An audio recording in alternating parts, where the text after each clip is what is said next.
the traditional 12th of July return march through Woodvale.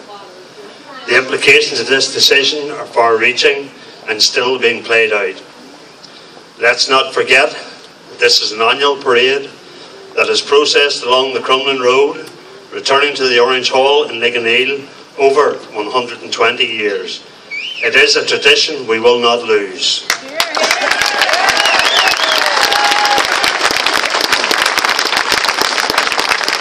It is important to state categorically and at its simplest level that this is a civil and human rights issue. Our friends and brethren are being robbed of their basic civil and human rights.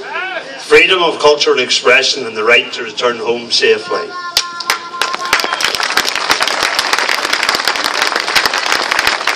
In response to this, we have the ongoing protests, now 3 months old, organised by the Committee of the Civil Rights Camp on Woodvale Avenue. The stated aim of those involved in the Civil Rights Camp is to ensure the basic rights of the Protestant and Loyalist communities are being realised.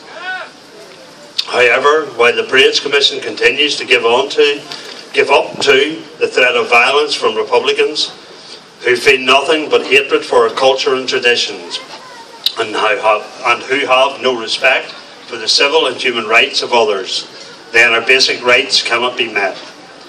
In seeking to realise the legitimate rights of the Loyalist and Protestant community, the Civil Rights Camp has 2 key objectives. 1, to see the current Parades Commission removed from office, and 2, to see the 3 lodges and bands from Ligoniel return completely their 12th of July home.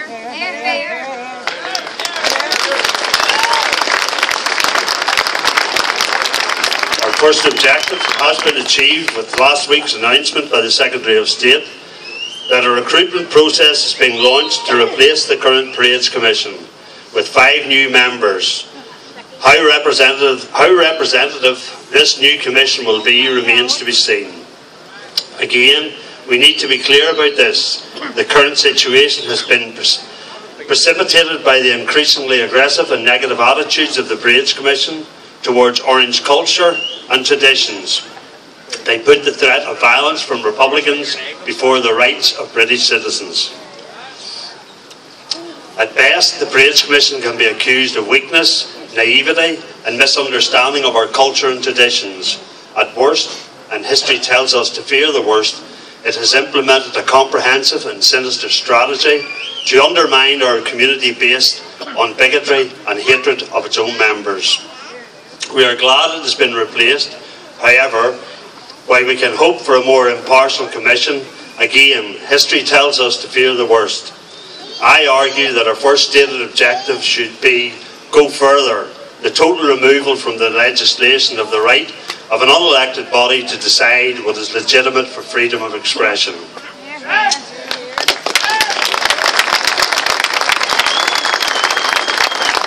Modern parliamentary democracy, it is the right that an unelected body, alongside the threat of violence from Sinn Féin and those associated with the IRA, should be allowed to limit the rights and cultures and freedoms of our citizens of the United Kingdom.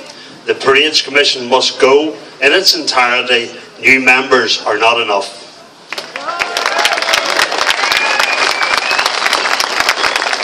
However, in the meantime, our community can take comfort that through the dedication and commitment of all those at the Civil Rights Camp and those who attend the daily protests, that we have ensured that our current Parades Commission is consigned to history books where they belong. I will return to the second objective in a moment. Last Saturday, our friend Billy Mawhinney stated that the ordinary working people in Ardoyne have no problem with the parades going past in the morning and returning in the afternoon. Like those in our communities, they have many other things to deal with in their daily lives, such as poverty and unemployment. Rather than working to support those in their own community, nationalist residents groups are being manipulated by Sinn Féin into using the parading issue to appease the malcontents within the ranks of militant republicanism.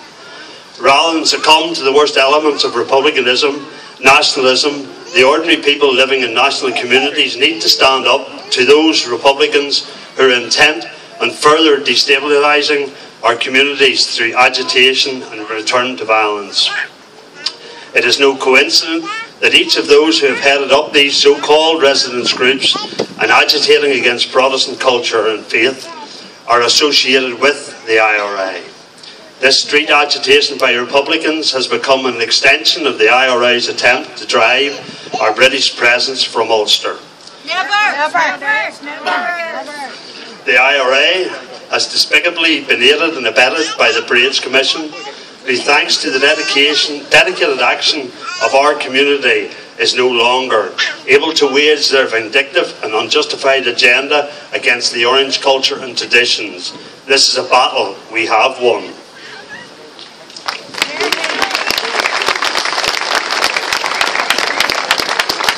Let us remind the IRA and its supporters of this. We, the loyalist people of Northern Ireland, are British.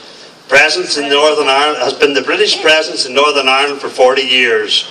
And 40 years of terrorism has never broken our spirit, and neither will another 40 years. You cannot and will not defeat us.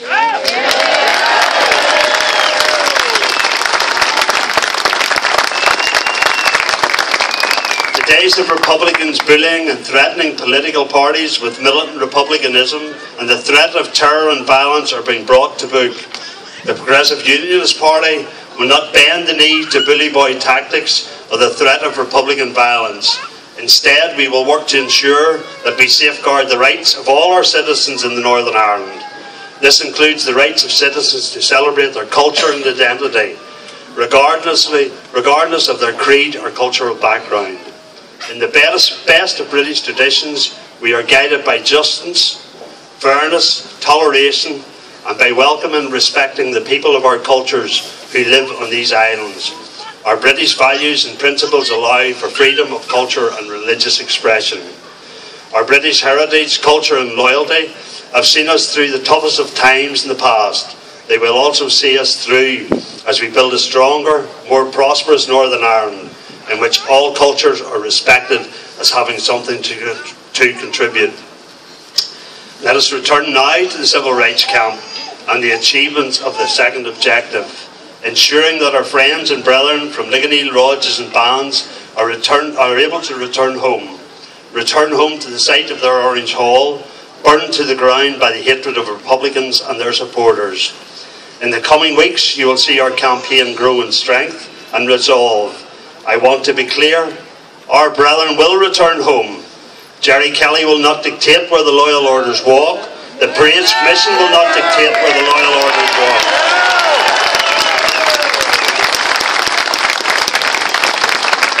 And the brethren of the Ligonier lodges will walk home.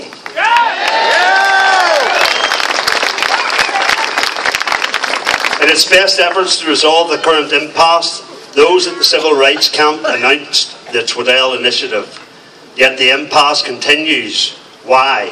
Because Republicans and their friends at the Parades Commission could not even bring themselves to allow the parade to pass peacefully and quietly on a Saturday morning. Hatred prevailed and dialogue was shunned. The Woodvale initiative represents a real way forward and offers the only credible solution. The Crumlin Road is a shared road and a main arterial route and a public road that belongs to no one. The P.U.P. rejects any notion that any of the loyal orders need to seek the consent of Republicans to use the Crumlin Road, or any other road for that matter.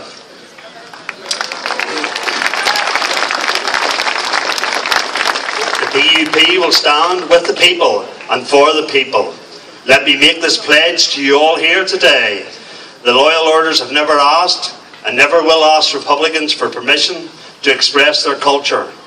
Our party has never asked permission of Republicans to use the Crumlin Road, and we never will.